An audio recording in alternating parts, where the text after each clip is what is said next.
Canada's squad has grown massively across the year, but no other than at left back. A position that looked like it massively lacked within depth completely changed in 2025. It saw five different left backs make appearances across the year, whether it was down to a major injury, positional changes, or a left back who never made an appearance there in his entire footballing career. Players stepped up to the occasion, they rose to the occasion, and truly had some of the best performances across 2025 for the Canadian men's national team. And we're going to dive into the left back position, rank them within their appearances for the Canadian men's national team across 2025. But before we jump into my fifth Canadian left back of the year, make sure to jump into the comments. Let me know your ranking from 5 to 1 as well. Make sure to smash that like button. Let me know your thoughts on the new series. Hit that sub button, guys, because your support is absolutely incredible. And let's jump into my fifth Canadian left back of 2025, and it's no other than Canada's captain in Alfonso Davies. Something nobody could have predicted. Alfonso Davies going down with a major injury in the second Canadian men's national team game of 2025. In the Nations League against the US Mentee, Alfonso Davies was only able to go 12 minutes deep in a 2-1 victory over the US Mentee. And Alfonso Davies also featured in the match before that against Mexico. This was his only two appearances for the Canadian men's national team across 2025, having two starts, two appearances, and not able to make a huge impact across 2025 in a major way. In a year where Canada was going to push for a trophy, Alfonso Davies sadly got injured, which is why he has to fall to fifth in the rankings, especially in the match that he was able to play against Mexico. Flatter to deceive. The whole match was talked about hero ball once again, was talked about Alfonso Davies trying to do it all on his own towards the end of the match. It wasn't his best performance, and it wasn't the national team's best performance, and unfortunately for Alfonso Davies, wasn't able to have a true sample size across 2025 to make an impact throughout the year for the Canadian men's national team. Missed out on major competitions such as the Gold Cup to make a huge impact, as well as the Canadian Shield and some major friendlies along the way. Alfonso Davies is Canada's captain and will surely step back into left back when the time comes. But Alfonso Davies was my fifth Canadian left back of 2025, and let's jump straight into number 4. But it's time for my fourth Canadian left back of 2025, and it's no other than Sam Adekugbe, another Canadian left back that was injury riddled across 2025. And he made one start and two appearances across the year for Canada, which both came in the Canadian Shield, where he started the game against Cote d'Ivoire and came off the bench as a late substitution against the Ukrainian national team. And unfortunately for Sam Adekugbe, it wasn't a great time at the Canadian men's national team level, where he didn't have many opportunities, didn't have many chances to step into the limelight and take the role after Alfonso Davies went injured. And unfortunately for both these players, at 5th and 4th in Alfonso Davies and Sam Adekugbe, it was very difficult to split in this ranking because they both got injured, both had very small sample sizes to choose from, and only had two matches across the year. But for Sam Adekugbe, he started against Cote d'Ivoire, not having a great game, unfortunately, where Cote d'Ivoire really targeted Sam Adekugbe, and their chances throughout this match really came attacking that left back spot, using Nicolas Pepe to execute and to have chances against the Canadian men's national team, particularly a back post cross that Nicolas Pepe probably should have put away. And also throughout this game, you could see Sam Adekugbe trying to bomb on, trying to make overlaps at left back, like certain other Canadian left backs can do in Alfonso Davies and Richie Laryea, but Sam Adekugbe just couldn't do it against Cote d'Ivoire and got caught out far too many times, which created chances for Cote d'Ivoire in this match. But Sam Adekugbe and Alfonso Davies are both 5th and 4th on this list, primarily down to the small sample sizes and the injuries that really affected the Canadian year and club career in 2025. But it's time for my third Canadian of 2025. It's time for my third Canadian left back of 2025, and this might be a surprising one, but it's Alistair Johnston, who started at right back against the US Métis in the Nations League third place matchup, but was quickly shifted out to left back to replace and step in for the injured Alphonso Davies. And I can tell you that Alistair Johnston stepped up and played incredibly well. And this was also stated that Alistair Johnston had never featured at left back in his entire footballing career, and even at the youth level. That was stated during the commentary of the game, and he stepped up and played an incredible performance at left back, making some major tackles as Alistair Johnston always does, making some last ditch tackles and being extremely neat and tidy on the football as well. Was doing great with the overlaps and being able to give some options offensively. But that is a major change. It doesn't just make it easy going from right back to left back and staying as a fullback role. It is a huge shift and transition for a fullback to be able to change spots like that.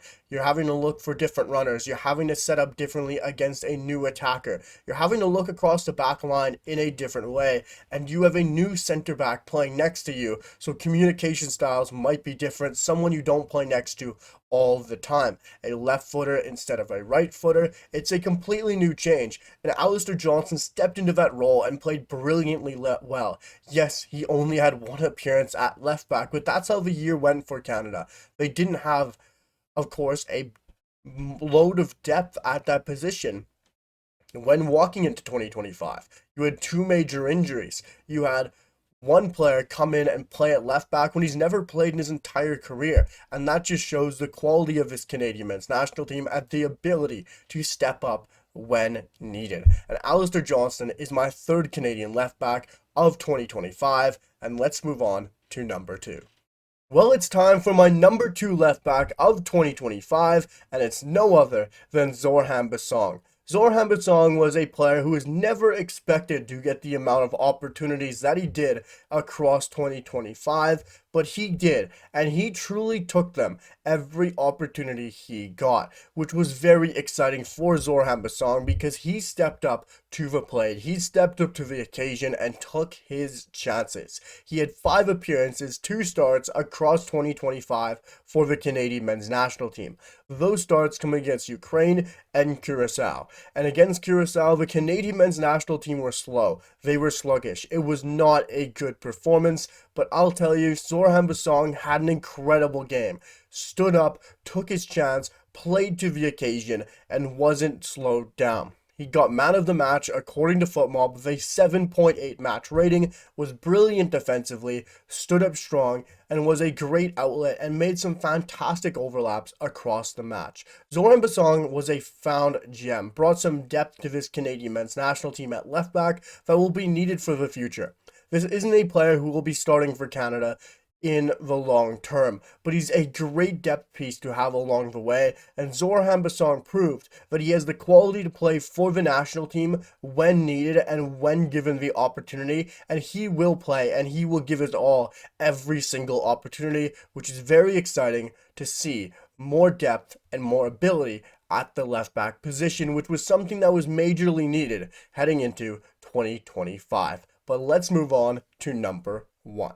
It's finally time for my left back of the year, and it's no other than Richie Laryea. By far the easiest ranking of the series, and arguably Canada's player of the year, Richie Laryea had a sensational 2025 when he made the shift from right back to left back once Alphonso Davies and Sam Adekubi both went out with major injuries. Richie Laryea stepped up to the call, stepped up to the test, and proved that the left back role is officially his, and he is now a primary left back, as he had an incredible year for Canada, having 9 appearances, 9 starts at the left back position, having, of course, an assist against Honduras, where we're, of course, going to start with his match breakdowns, because this, for me, was his true coming out as a left back, saying that that is his role. He was sensational against the Honduran national team in a 6-0 dismantling of Honduras. This was a game where Richie Laryea proved and put everything on display.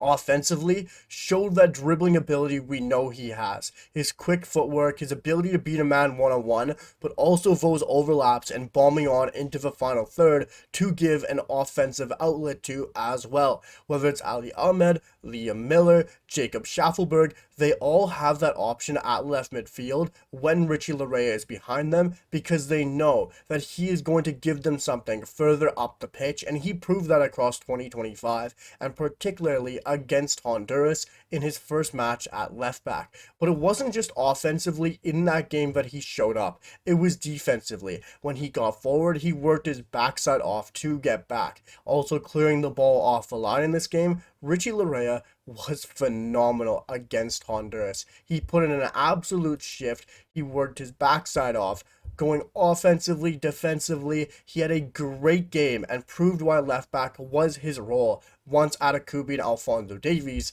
were out in the picture. And who knows, left back might be his role even in 2026 for Canada. But one more game we have to break down for Richie Laryea, because we could break down every single game he had for Canada across 2025.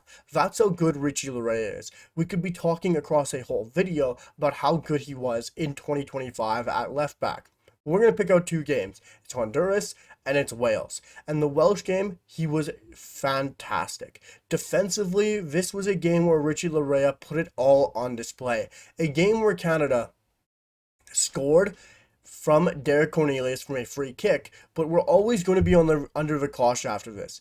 We're away in Wales, and Richie Laryea got tested. They targeted Richie Laryea. They tried to get under his skin. They tried to beat him offensively, 1v1s, 2v1s, and just couldn't break down Richie Laryea every single time, trying to knock on that door and to get Richie Laryea to break, but he bent but didn't break, making some phenomenal tackles, getting stuck in, showing his physicality as well, getting under the skin of almost every single Welsh attacker on that football pitch. Richie Laryea was phenomenal, and I don't use these words lightly. Phenomenal, fantastic, sensational. He was everything across 2025, and he was Canada's left back of the year.